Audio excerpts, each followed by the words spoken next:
40 years, the dispossession of Palestinians, I think it's the main issue. Israeli press does not see it as the main issue. It does not cover, in the last 2-3 years even more so. So it does not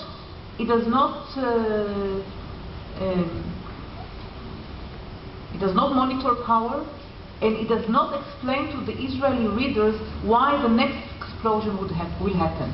Because the next explosion of Palestinians will happen.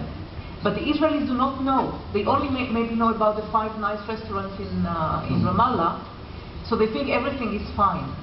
And they know that Gaza people attack us. But they don't know about Israeli oppression. So if I want to be, sorry, to bring a live example, then honest, I mean, you cannot talk about honesty and press when it comes to the occupation. It's not.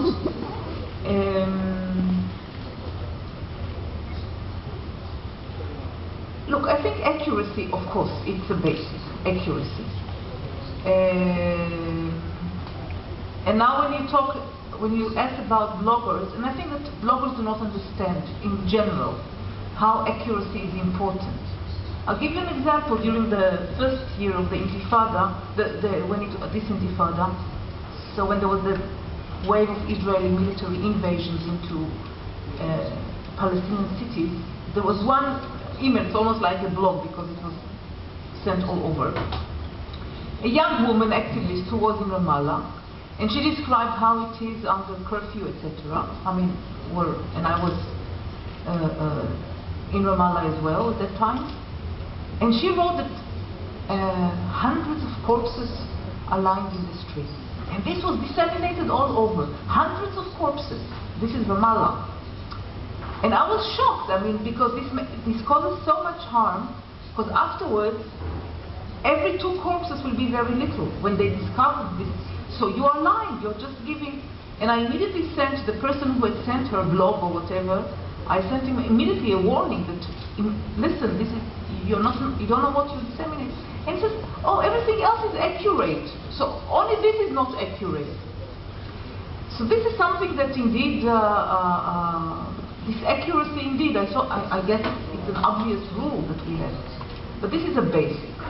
But again, this accuracy, I would say, the press, I'm talking about Israel, if you are inaccurate about, on the side of Palestinians, when you describe the occupation, it's unforgivable.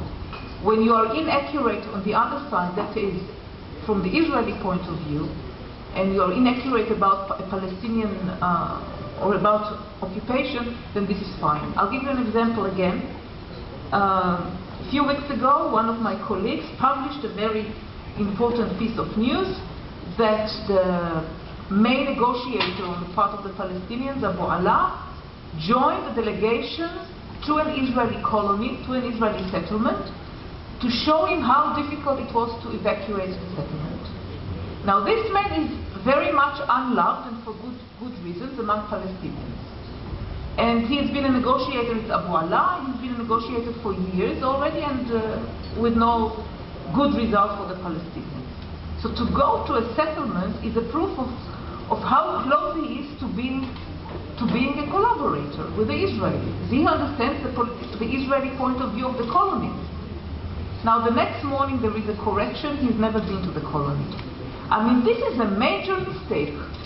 If I did the opposite mistake, I probably would have been fired. But because this is done, this is a mistake which deforms something which has to do with Palestinians, it is taken very lightly. So also accuracy is not neutral.